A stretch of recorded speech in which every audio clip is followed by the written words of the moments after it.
Hello everybody, Lance Browning with Income Solutions here in Tyler, Texas. Wanted to welcome you to our first ever halftime report. Wanted to try to do something a little different this year and just look back and see where we spent the first half of 2015 in the markets and look and see where we think and what we think is going to happen for the remainder of 2015. So turn those speakers up and let's get rolling. Here's what we know right now. So what you're looking at is market valuation. We are currently in the second most expensive stock market ever in history, okay? And this is from Robert Shiller's work looking at PE valuations and all of that. But you'll see the most expensive market ever was that March of 2001 time frame. That was your tech and telecom bubble back in 2001-02, of course, before the terrorist acts of 9/11. The third most expensive market was August of 1929. That was before your crash in October of 1929, which began the Great Depression. The fourth most expensive market was December of 2007. That was your housing and real estate bubble before the financial crisis in 2008. Well, we're here. We're second. This is the second most expensive stock market in history. So this alone, and this slide's from Wells Fargo Advisors this year, and from Neil Wolf of Wells Fargo. And this slide alone, this information alone, without anything else we're going to discuss in the rest of this session, is alone a big concern to me. Here's something else that really concerns me. So what you're looking at is, in essence, borrowed money in the stock market. There is currently more borrowed money in the stock market than ever in history. More than 1929, more than 1987, more than 2000, more than 2007.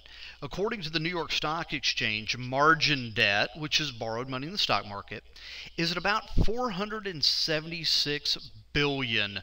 That's almost $500 billion. And that's an all-time high.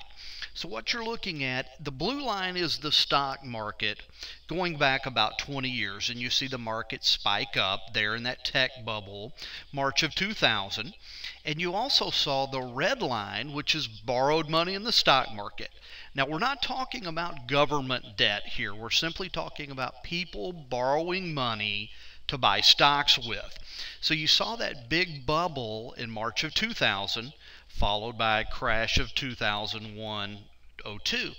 Then you saw the housing real estate bubble in 2007. Red line spiked up, more borrowed money. Sure enough, you saw a crash in 2008. We are above those levels. So you're seeing more borrowed money today in the stock market again than ever in history. The problem is when you see too much borrowed money in the market, it crashes if you look at history. It works very much like a foreclosure in real estate. When the value of your assets go down, you're forced to sell stocks. Again, like a foreclosure in real estate. Okay? What you see here is from CNBC, and it's talking about margin debt versus GDP. GDP is the bottom line report card on the United States economy. So this is total economic output for the United States of America. Okay? Normally borrowed money, margin debt, is about 1% of GDP. That would be normal. Okay? We saw a couple of times in this century, we've seen that market reach above that 2% danger signal. First time, of course, tech bubble in March of 2000. Second time, housing bubble in 2007. Both of those events were followed by crashes. So 2% on that margin debt is your danger signal. That's when alarms and bells and whistles start going off. We are currently at about 3% of GDP. Okay? Really concerns me. Couple this with the very high market valuations that we were just looking at, and you could very well have another proverbial perfect storm in the markets. So here's what we think. According to S&P Capital IQ, a stock market correction, that's a 10 to 20% drop in the market. A stock market correction occurs every 1.5 years, every year and a half. And I've even seen data that says 1.1 years, about every 12 to 14 months. Okay? It's been almost 4 years since we've had a correction. It was since July of 2011, and we're visiting here in June of 2015. In my opinion, this is due to two main factors. Number one, of course, the Fed has been printing money. That's all this QE, this quantitative easing that you've heard talked about. That's the Fed basically printing money out of thin air to buy its own debt. The second factor that's caused this market to not correct in the last 4 years, of course, is the amount of borrowed money. That's that margin debt that we've been talking about. So here's what we're doing with your money. Okay? You're looking at a chart of the EFA. That's going to measure the international stock index. Okay? Our Fed, the Federal Reserve, quit printing money in October of 2014, of last year. But other central banks, namely Japan and Europe, have since started printing money. Of course, even if this turns out to be artificial and temporary, this has caused their stock markets to go up. This chart is a textbook example of our system at work. So the black line that you see that looks sort of like H's or railroad tracks, that's the actual index. That's the price. And as an aside, price is pretty much the only thing I trust. Okay? Price can't lie to me. Right? Okay? The Fed can, the media can, your politicians can. Price cannot lie to me. So the green and the red lines are what we call moving averages. A grade point average in school is a moving average. A batting average in baseball is a moving average. We know these lines and all of these prices are accurate because, again, they're based on price. I may not like the price, I may not agree with the price, but the price is the price. It's accurate. So the green line is our short-term line. That's our good line. The red line is our long-term moving average. That's our bad line. Think good cholesterol, bad cholesterol, okay? We want the green line higher, the red line lower. We want everything above the red line. So what you see here, with the international index, we got a warning that downside risk was getting high in June of last year, June of 2014. I've marked that with the arrow.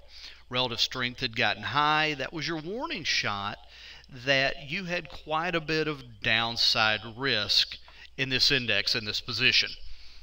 Sure enough, at the end of August, the red and the green lines crossed. The red line, our bad line, got on top. That's called a death cross. It's a sell signal. So when you get that sell signal, you're going to sell out of this position. Whatever that index is or whatever that stock is, you're going to sell out. That was your sell signal in August. Well, by the end of October and again in January, downside risk had gotten quite a bit lower. So we started buying a little bit into international stocks, dollar cost averaging, tippy-toeing into these stocks. Sure enough, March of this year, the green line, the good line, crossed back over the red line. That's called a golden cross. It's a buy signal. So we bought. This has happened over the past 7 months or so in every single index that we watch, that we track, except for the S&P index of big U.S. stocks. Everything else has cycled. High yield bonds, gold, silver, oil, small cap, mid cap, international, emerging markets, they've all cycled, but the S&P has not. So we've moved all in on small cap stocks, medium-sized, what we call mid-cap stocks, and emerging market stocks and international stocks. These have benefited either from foreign central banks, their Feds, printing money, or from a rising U.S. dollar. And take a look at this number at the bottom right, where that says 62.70. That is called relative strength. That's important. It's basically a measure of your downside risk. The higher this number, the more downside risk, danger that you have.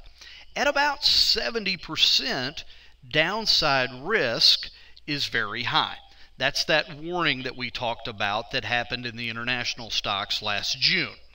When downside risk starts getting very high, we want to start reducing our risk, reducing our position in whatever it is that has the high risk. We have to get that blood pressure down. In other words, think of that as blood pressure. And we would start dollar cost averaging back out of this position. But we won't sell completely out. We'll continue to reduce our risk and reduce our holdings, but we won't sell completely out until we get a sell signal like we did last August, where the red line crosses the green line. Then we'll be completely out, then we'll sell completely out. So here's what we think, okay? What you're looking at here is the S&P 500, okay? That is going to be commonly quoted as an index, a barometer to measure big U.S. companies, U.S. stocks, okay? And the S&P, in essence, for the last 4 years, it's pretty much been in no man's land. You've got no buy signals, and you've got no sell signals. Relative strength, that downside risk, like blood pressure, has bounced between pretty high and very high pretty much for the last 4 years. It's currently, even now, at 59.11. That's not low by any stretch of the imagination, but it's not sky high either, at least not yet.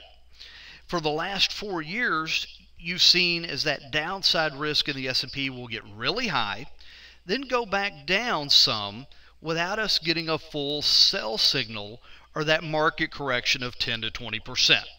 Again, we believe this is due to the Fed money printing, which stopped last October, last fall, and the borrowed money in the markets, that so-called margin, which again is at an all-time high. Long story short, we're way overdue for correction. Our concern is that a normal, healthy correction that we're overdue for could morph and turn into a full-scale drop or bear market because of the forced selling. That's those foreclosures we talked about in the earlier slide. In real estate, they call that a foreclosure. We call this a margin call. It's forced selling. You're forced to sell as the market's going down. That's usually a recipe for disaster. I believe very strongly that this is exactly what's going to happen. It's not quote-unquote different this time. However, here's the good news. Our system that we use is going to warn us. Because our system is based on price, and price is accurate, our system's going to warn us to take action. When the time comes, we will act. We will move you into the most conservative, safe options that your investment plan will allow us to do. And here's the thing. Bear markets, market crashes, they're like hurricanes. They don't just sneak up on you. You get warnings. You can see this thing moving across the Gulf of Mexico, so to speak. And I'm telling you now, there's a big storm brewing out there between the market valuations and the borrowed money. When our hurricane watch turns into a hurricane warning, before this thing makes landfall, we're going to board up the windows and evacuate the beach, so to speak. So we will take action in your accounts. Thank you for your time, and please don't hesitate to call me or my team with any questions.